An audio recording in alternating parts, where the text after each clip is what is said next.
Weiss, and I am applying for the project-based learning specialist job. I have been teaching for the last 12 years at Animas High School, which is a charter high school based on the high-tech high model of project-based learning. So since the beginning, we've been through a few different schools.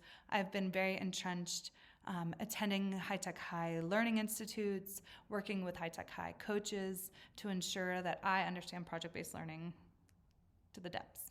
So I'm going to start with the questions. I'm going to try, my last recording was 22 minutes, so I'm going to try and be a little more streamlined this time. So what makes a successful project-based learning environment and project? Often you will feel it, right? When students understand the why of the project, they understand that they're building on knowledge, often 6 to 8 weeks. Sometimes I've done projects that are 10, right? You're going into a depth of learning. You see engagement. You see students who then understand something more complex than sometimes the adults around them. And the more the depth, the more they become engaged, right? They do this because it's relevant learning, right? And because it's depth over breadth. And often because they're given a bit of choice in the direction of their learning. So why is this so powerful when done well? I think we cannot overstate how important it is for students to feel engaged in their learning right now. Students are struggling. Their well-being is struggling, their mental health is struggling. And when we feel like we're doing something we feel is meaningful, it increases our sense of self, our confidence. We now know that competence is actually when we have confidence. So we have to grow at something and do hard things that we didn't imagine. So I see well-being of students directly correlated to the why project-based learning. My most impactful experience. So I taught at high school level. I taught for 5 years at the freshman level. And then sometimes I taught 2 different grade levels at a time. So 3 years I taught juniors, 3 years I taught seniors. And then last year I taught 10th grade for the first time. And so I taught a socialization and identity mask project to my freshmen. And in the 3rd year of teaching it, I was bored. They might have been a little bored. Yeah, it's cool. It's cool to learn about how we're socialized and how our identity is formed, especially when you're 14 years old. But often they would make a mask and write an essay, and they'd stand and tell people about their mask and their essay. And it just was not transferring the amount of transformation I saw in my students.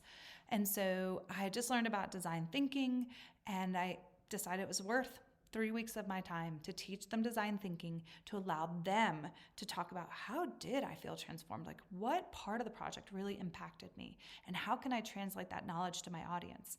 So yes, their essays were there, but like some of them were really giant, important, powerful statements. They created games where they were struggling with identity. They created mazes where people had to go through this experience of being socialized in different areas as targets or agents. The entire thing blew away our community, and my students, I'd never seen 14-year-olds so proud of themselves. Even the seniors were coming and telling them, this is the best exhibition I've ever seen, and they were so proud. You cannot make or create that feeling unless you give them the wheel, and project-based learning allows you to give them the wheel. All right, advice for administration or head of school or principal that's starting project-based learning. I think I would just spend a bit of time, I do this even in this video a little bit, on the why. Why as an administration or a head of school do you want to have project-based learning? Is it because of students struggling?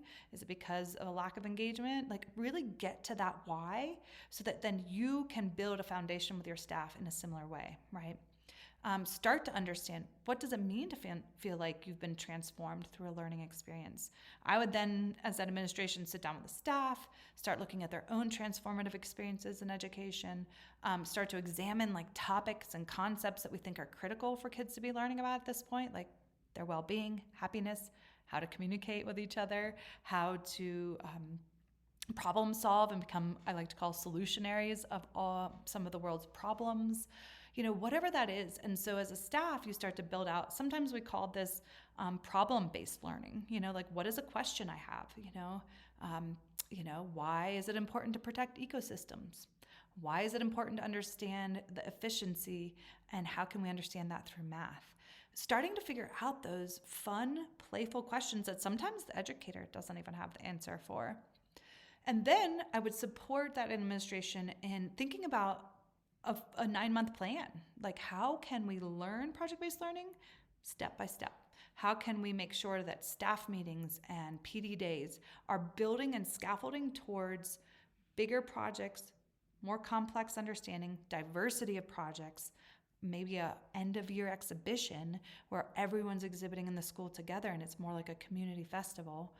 How do you want to build this out inside of your school? What are your biggest goals with project-based learning?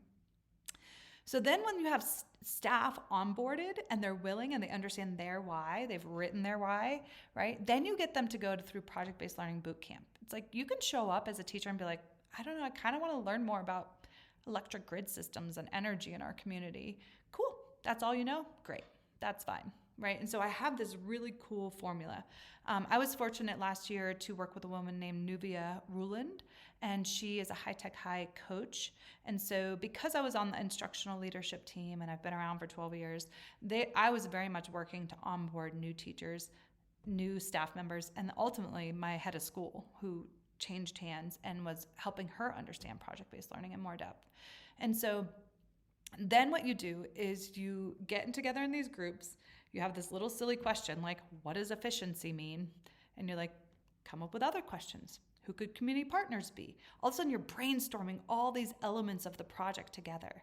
You've got sticky notes going everywhere, right? You're just really having fun and being playful in, where could this project really take me? What could be all different kind of product outcomes? What could the students make?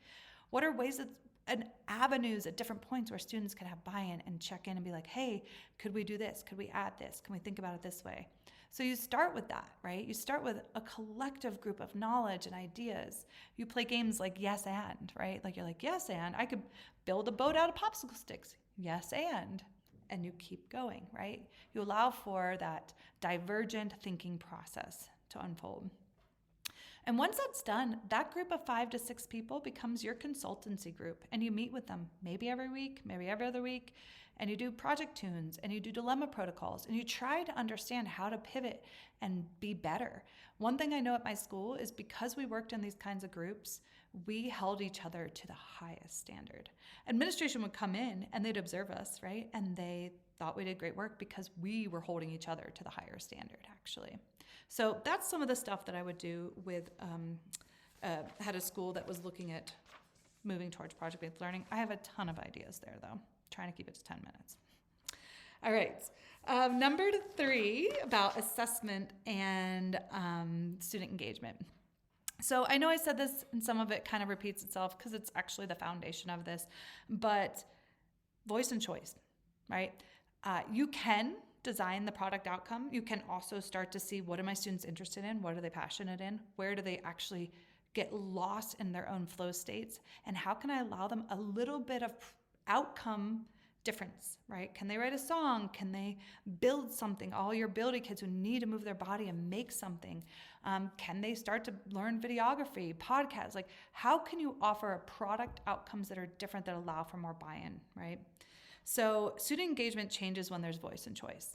Adults feel that way. We just feel like more motivated if we get to have a say in where our lives go, what we learn about, what books we read, right? It's innate in us. I also think it's really important to offer lots of mid-project feedback, right? So I'll do digital forms of it that's anonymous, like what's working, what's not, what would you change, add. I do something called roses and thorns often, like what's working, what's not, what do you like, what should we do more of? And those kinds of things make students feel empowered, and then they want to do more. They want to get connected. They want to see the outcome be better, especially when designing exhibitions, right? Projects should have exhibitions, and when the kids design those, they are better. Trust me. And it is messy for the teacher. Assessment. I have read the book Brain Matters. Traditional forms of assessment are great. They work, right? And so if you're doing formative assessment, you should be doing tests, quizzes, writing prompts, math tests. Like, those things are important to make sure that the content knowledge is being built. But when you're thinking about the summative assessment, that should be all about the project. All the content and skills that you want them to take away from the project. And increasingly, I push those skills, right? The skills, the 21st century skills, the ability to be able to push their knowledge and think deeply and do more, that's critical. So make sure that those are built into a rubric and build the rubric with your kids. When I did podcast making for my labor history project, right? They listened to a bunch of podcasts and they picked out what was good, and we built the rubric together, and they had buy-in to the rubric. They understood the rubric, right? And so doing those things with the kids, really important. I know I did it again. I'm out of time. What I want you to know, why do you think I'm relevant? I've been immersed in this for 12 years, and I love it.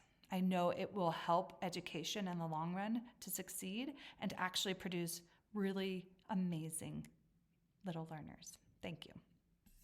Oh, sorry, one more thing. Check out my website right here. You'll see lots of evidence of curriculum development.